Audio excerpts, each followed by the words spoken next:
Morning, everyone. Yes, I'm actually 74, so I have to admit that I'm not actually young anymore. And I was feeling quite chipper this morning because I had a bit of a cold this week, but it's gone. I've tested, I've not got COVID, and great to be coming here and seeing you all. And I set off from my home on the seafront in Brighton, got into Kemp Town shops, and the paving stones are pretty rough there, and I tripped. And I have a slight graze on my knee and on my trousers. I thought, oh dear, they made a hole in the trousers. It took me back, of course, to being 8 and 9 and falling over all the time and endlessly having my trousers having to be sort of darned up and so on. So I suppose it's something, I'm just going to put this to one side, something about embracing one's vulnerability. It did go through my mind as I tripped. Perhaps I won't go, perhaps I'll stay here. But I have made it, so welcome to everybody here. It's really good to be seeing people in person. Some of you I know well, some of you quite well, and some of you I just met once, like Anna Pan. We met in Deal this summer by chance, and it's nice to come together. We haven't been able to do that for a long time. In terms of the journey, so I'm going to say a little bit about my journey before handing over to Karen and Sarah to talk about theirs. So our journeys within this world of BSS. I went to the workshops for men in 2004, and it's now 2022, so that's 18 years. It did strike me that perhaps I was like some terrible house guest, you know, he came for a weekend and he stayed for 18 years. But during that time, there have been people who've been on that journey with me in those 18 years, and some of them are here. I'd just like to pay credit to a couple of people who were directors of boarding concern with me but at the beginning. One of them's here, Alison, and the other sadly not here, but organised a lot of this, is Margaret. So I think in terms of our body, whoever we are, BSS or BSS-Support, I said to Margaret the other day, if we were a human body, you and Alison would be the heart. So many thanks to them. So in 2004, I didn't really want to go to the men's workshop. I remember saying to my partner, she is actually a psychotherapist and I'm not, I need to make that clear. And she wanted me to go on this workshop, and I said to her, look, I'm going to spend a weekend with a load of dysfunctional ex-public school boys. Why on earth would I want to do that? I spent my whole life trying to avoid these situations. Anyway, the workshop was excellent. The coming together, the camaraderie of all the people on it was very striking. And I had a kind of physical reaction. It's like I maybe had shed a skin or something.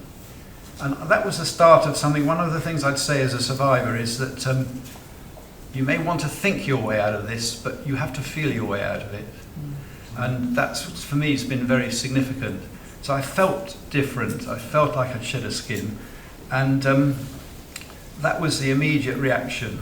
So it's a bodily thing and it's an emotional thing.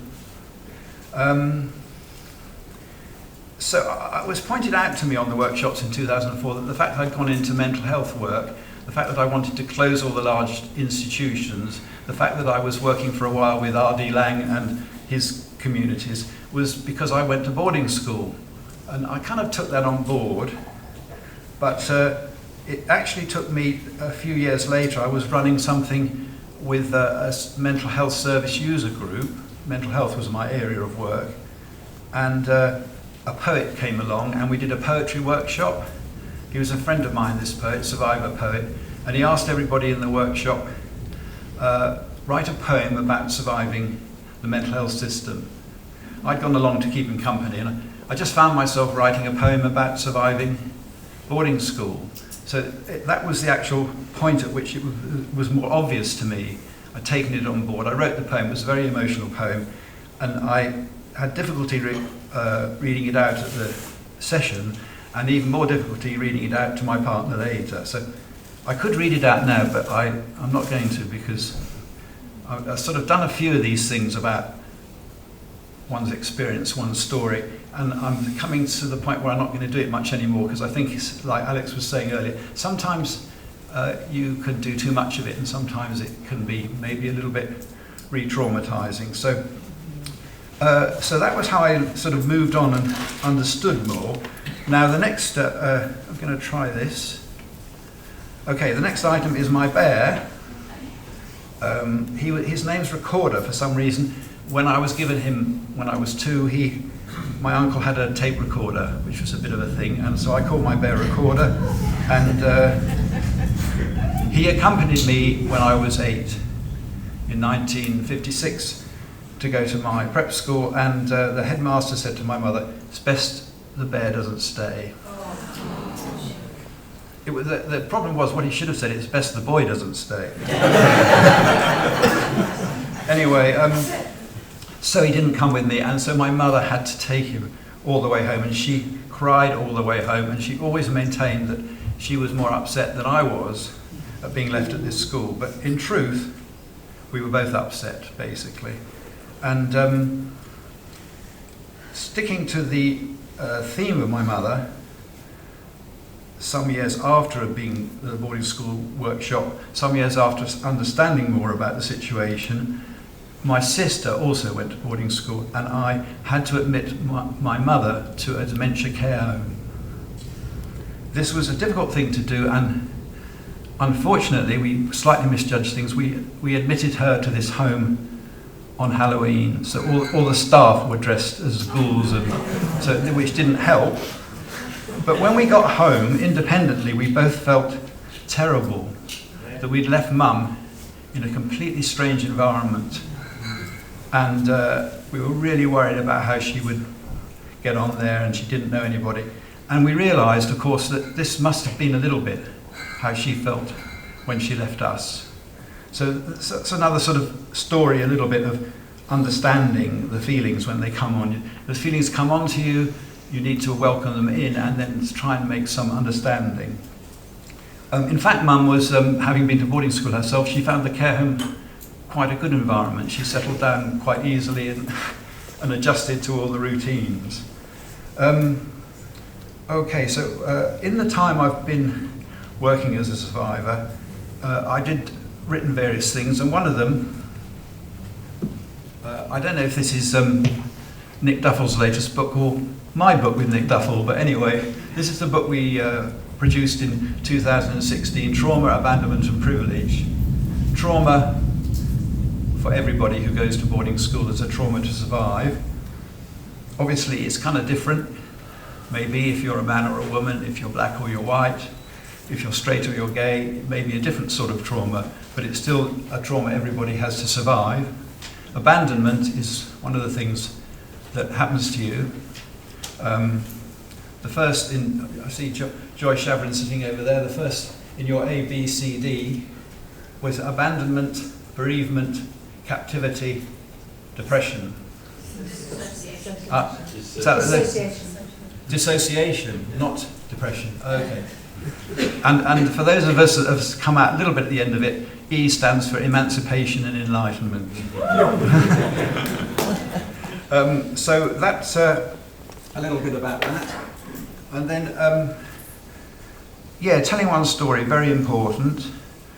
I was fortunate to get my story in this book, which came out last year, The Men's Accounts of Boarding School Sent Away. Alison was one of the editors of that. And I'm going to just read something from a quote from here, which I chose yesterday. I didn't know you'd be here, but it's from Jonathan Sutton, from your piece there. So this is a little bit about, I'm going to move on here, I hope. Oh, no, wrong way. I'm going to talk about anger, some of us being angry, that somehow we may be angry, we must avoid bullying, and we need to be gentle with each other. These are my general sort of points I want to make to everybody. And I want to read Jonathan's short quote from this book. He says, of course, anyone who's gone through many years of boarding must have some kind of staying power. But what kind or quality of staying power? Sheer teeth-gritting cussedness? There's a lot of that amongst former boarders, and it can provide an energy of a sort. But eventually it takes its toll, both emotionally and psychologically. Can or could we turn the very anger of being cussed to good effect for our own benefit, or for the benefit of others? Nick Duffel mentions a very common tendency amongst former boarders to adopt causes or turn something into a cause in which they can immerse themselves with great crusading spirit. And so devoting oneself to the problems of others can deflect us from confronting and dealing with still unresolved problems of our own. So that spoke a lot to me, because I've campaigned a lot, I've tried to sort of spread the word, but I also tried a little bit to look at my own stuff and try and address that at the same time. So, and I think this is a little bit linked also to how one handles anger, and I think it's important that anger's handled constructively has brought us a long way. But there is a side to that. We must be careful. We dislike the environment that's created in these boarding schools. But we were there. I was there for 10 years.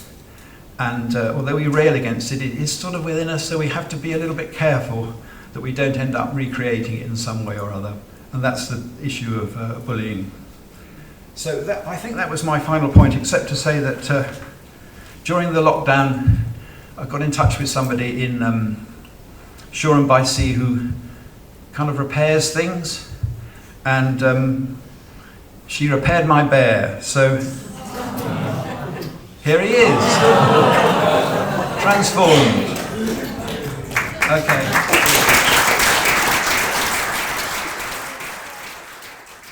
So these are the sort of things that we reckon have helped us, or in the case of Karen and Sarah, maybe their clients.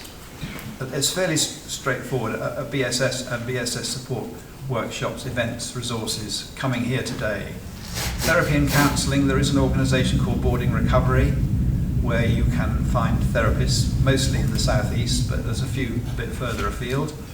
Dancing, singing, storytelling, poetry, painting, drawing, collage, writing and literature. I say a bit about that. I have brought a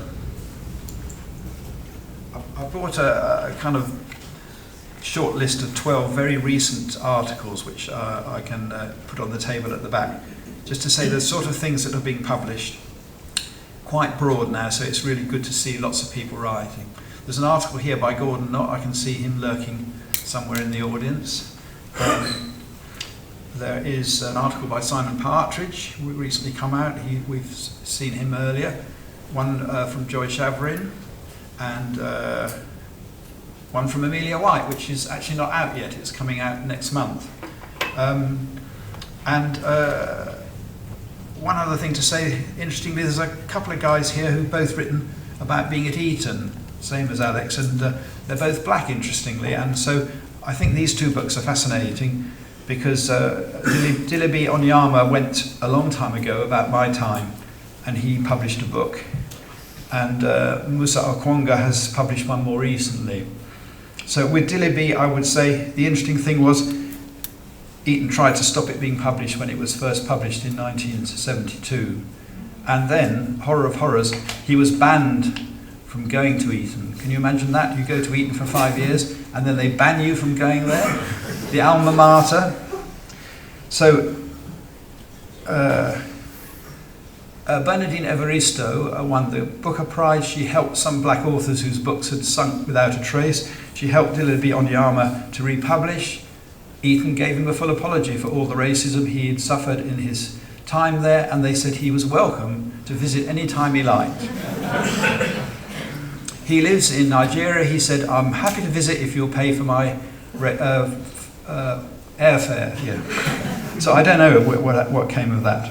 So those are some interesting articles which I shall put out. But then the other things, again, exercise, swimming, walking, yoga, Pilates, personal support individually and group, meditation, breath work, courses, podcasts.